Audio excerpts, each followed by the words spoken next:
गौतम बुद्ध के कुछ विचार। क्रोध के बारे में। क्रोध मनुष्य का सबसे बड़ा दुश्मन होता है। हमेशा क्रोध में रहना गर्म कोयले को किसी दूसरे पर फेंकने के लिए पकड़े रहने के समान होता है। इसमें हमारा हाथ भी जलता है।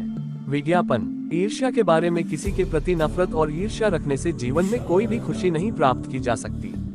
ईर्ष्या व्यक्ति के मन की शांति को खत्म कर देती है। शंका के बारे में। शक से हमेशा बचना चाहिए। बेवजह किसी पर कभी भी शक नहीं करना चाहिए। शक लोगों को अलग कर देता है। अज्ञानी के बारे में। अज्ञानी व्यक्ति से कभी भी उलझना और बहस नहीं चाहिए। अज्ञानी व्यक्ति बैल के समान होता है। वह ज्ञान में नहीं, सिर्फ आकार में बड़ा दिखता है। दुख के बारे में। न ही सुख स्थायी और न ही दुख। बुरा समय आने पर उसका डटकर सामना करना चाहिए और हमेशा रोशनी की तलाश करनी चाहिए। समय के बारे में। जो बुरा समय बीत गया हो उसको याद नहीं करना चाहिए। भविष्य के लिए सपने नहीं देखना चाहिए, बल्कि वर्तमान में ही ध्यान केंद्रित करना चाहिए। साधना के बारे में। जीवन भर बिना ध्यान के साधना करने की अपेक्षा जीवन में एक दिन समझदारी से जीना कहीं अच्छा है। सेहत के बारे में। व्यक्ति अपने अच्छे और बुरे स्वास्थ्य का जिम्मेदार स्वयं होता है, इसीलिए खान पान और दिनचर्या का ध्यान रखना चाहिए। आध्यात्मिक जीवन के बारे में। जैसे मोमबत्ती बिना आग के नहीं जल सकती, वैसे ही मनुष्य भी आध्यात्मिक जीवन के बिना नहीं जी सकता। सत्य के बारे में। 3 चीजें ज्यादा देर तक नहीं छुप सकती, सूर्य, चंद्रमा और सत्य। परेशानियों से डरे नहीं, उनका सामना करें। गौतम बुद्ध कौशाम्बी नगर में रह रहे थे। वहाँ की रानी गौतम बुद्ध का अलग अलग तरीकों से अपमान करती थी। रानी ने अपने कुछ लोग बुद्ध को अपमानित करने के लिए और परेशान करने के लिए उनके पीछे लगा दिए थे। रानी के आदेश पर वे सभी लोग बुद्ध का विरोध कर रहे थे, लेकिन बुद्ध ने किसी से कुछ नहीं कहा। उस समय बुद्ध के साथ उनका एक शिष्य भी था, उसका नाम था आनंद। आनंद ने बुद्ध से कहा, मैं लगातार देख रहा हूँ कि ये लोग जानबूझकर हमारा अपमान कर रहे हैं। जहाँ हमारा अपमान होता है, ऐसी जगह हमें नहीं रुकना चाहिए। बुद्ध ने आनंद से पूछा, हम कहाँ जाएंगे?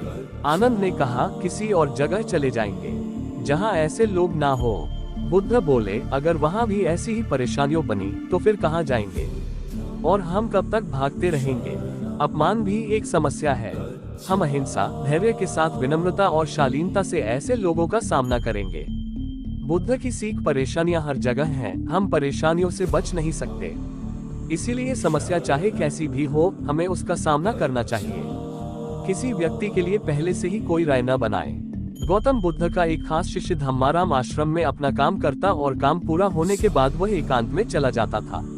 वह किसी से ज्यादा बातचीत भी नहीं करता था।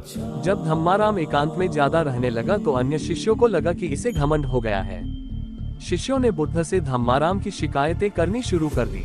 एक दिन बुद्ध ने धम्माराम से सभी शिष्यों के सामने पूछा, तुम ऐसा क्यों करते हो? धम्माराम बोला, आपने कहा है कि कुछ दिनों में आप ये संसार छोड़ देंगे, तो मैंने ये विचार किया है कि जब आप चले जाएंगे तो हमारे पास सीखने के लिए क्या रहेगा।